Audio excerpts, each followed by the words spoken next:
Hey, y'all wake up, man. It's called the Barber. Now, I had a lot of barbers hit me up and ask me, should they do appointments or should they continue to do walk-ins? So today we're going to go over a few pros and cons of appointments versus walk-ins, and we're going to let you decide. Let's get into it.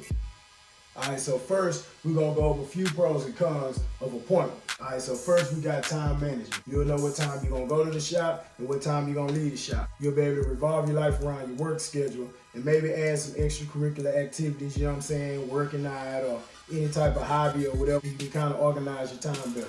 Next, we got track your income. You'll be able to track your income. You'll know how many people you're going to cut for the day, so you know how much money you're going to make. And when you're able to track your income, you kind of know your salary, so now you know what kind of places you can live, what kind of rent you can afford or mortgage you can afford, or what type of expenses you want to add in your life, savings and budgeting and all that stuff like that. Tracking my income was good for me because I became more financially literate. I started to pay attention to my money and what I do with my money and how I spend and save, so it worked for me to start tracking my income.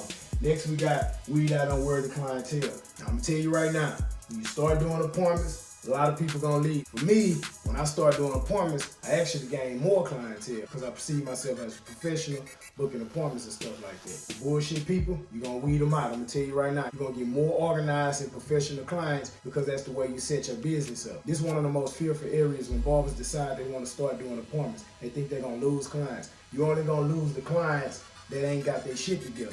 And you're gonna gain the ones that do got their shit together, that's on time and organized and professionals just like you. So don't be afraid. And that's in contrary to my next point. It attracts valuable clients. You're gonna attract more professional people. You're gonna attract more corporate people, you know, doctors, lawyers, DAs, all that type of stuff like that, dentists, all that type of stuff, because they're able to schedule their appointment, come in maybe on their lunch break or whenever, or off there or whatever, schedule their appointment, get in there, get it done, and get out of there, just like a dentist or a doctor's office. Next, we got field appointments, shows you on demand or professional. So when you start doing appointments, at that point, you can consider yourself a professional. So now you're just like a doctor's office or a dentist's office or any other professional establishment. You're showing people that they're a priority and you're organized. So now you are professional. You tell a person you cut hair and they're like, man, how can I get in the chair? You're like, look, go to my Instagram, my website, or wherever you book appointments at. It perceives as professional. The person gonna look at you like, damn, okay, he's organized, he's professional. If they're a bullshit client, they gone. If they're an organized, professional,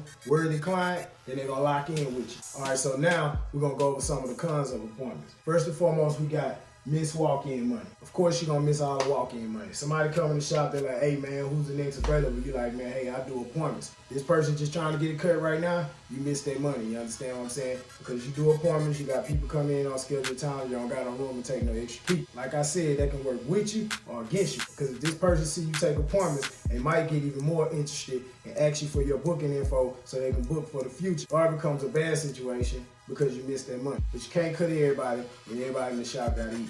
All right, so next we got referrals, advertising for new clients. You got to solely rely on referrals, which is word of mouth, marketing, advertising for new clients. Because like I said, you're no longer taking walk-ins. People just can't walk in and get it cut by you and then be locked in as a client. It's gonna kind of weed out that situation for you because you do appointments now.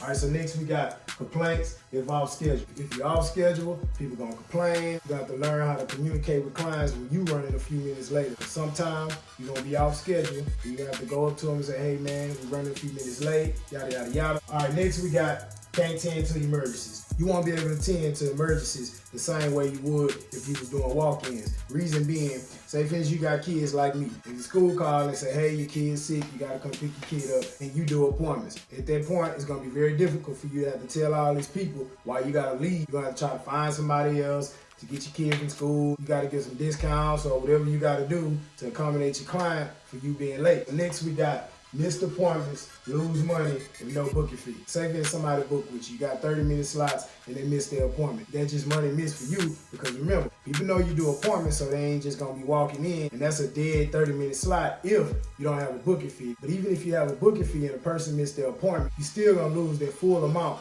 for that 30 minutes or however long your appointments are. And next we got booking app fees. So we all know these booking apps charge us fees per month to use their services. If you're a frugal person, you're real cheap and stuff like that, that's gonna be a problem for you because you have to pay them fees for this booking app to act as a secretary. All right, so now we're gonna go over some of the pros and cons of walk-ins. All right, so obviously you're gonna get walk-ins and new clients often. People gonna come in the shop, they're gonna be like, hey man, how many you got next? You say shit, 1, 2 in front of you, or you next, however like that. You'll be able to get new clientele and they rolling in, they steady coming in, you steady getting new clients. That's one of the good things about doing walk-ins. Next we got more money if you're at the shop more.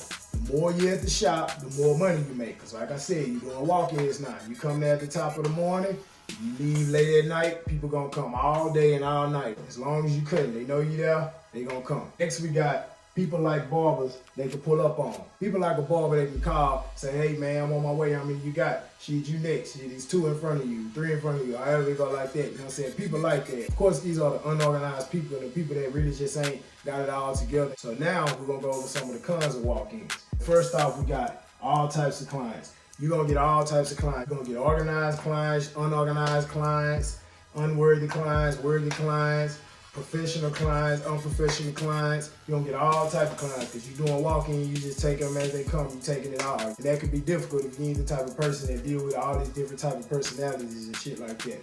All right, next we got a packed shop. The shop gonna be packed. When I used to do walk-ins, I used to have the shop hella packed. I used to be cutting all night because I'm taking people all night. As long as they know you there, people gonna pull up on you. They're gonna pull up on you at 7 in the morning. People gonna even pull up on you at 9 at night. I'm gonna tell you that right now. And that correlates with the next con, late nights. You know, late nights. As long as you couldn't, as long as they coming. And they go right along with me. It's family time. You got family at home, you trying to make it somewhere Saturday night, I'm gonna tell you right now, you're gonna be out there, you're gonna miss a whole lot of family time. I miss my kids' birthday party sometimes on Saturdays because I was at the shop, steady cutting. I ain't know what time I was gonna get off and no shit like that because people steady coming in and I ain't gonna miss no money to go spend some money. All right, next we got hard to track your income. It's gonna be hard to track your income. You might cut 20 people this day, 12 people that day. You understand you can't keep up with it because you're doing walk-ins. You got people flowing in all types of quantities. So it's gonna be very difficult to track your income and know exactly what you make. All right, so next we got perceived as desperate to clients. So just imagine you telling a person you could help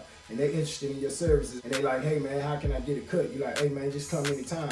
That damn that look desperate to people. They're like, damn, anytime, you feel what I'm saying? You don't schedule appointments, you don't do no shit like that, so it make you kind of look desperate. And that goes to my next point. It doesn't look professional. It doesn't look professional because you're not organized. You're just wide open. That looks unprofessional and you look like a beginner. All right, so that's a few pros and cons of appointments versus walk-ins. Me, myself personally, I recommend walk-ins for new barbers or new barber shops. It's a good form of advertisement due to the fact that all type of people could just walk into the shop. So hopefully, this list of pros and cons help y'all out to decide whether you want to do appointments or walk-ins. Y'all like the video, comment, subscribe, and most importantly, wake y'all ass up.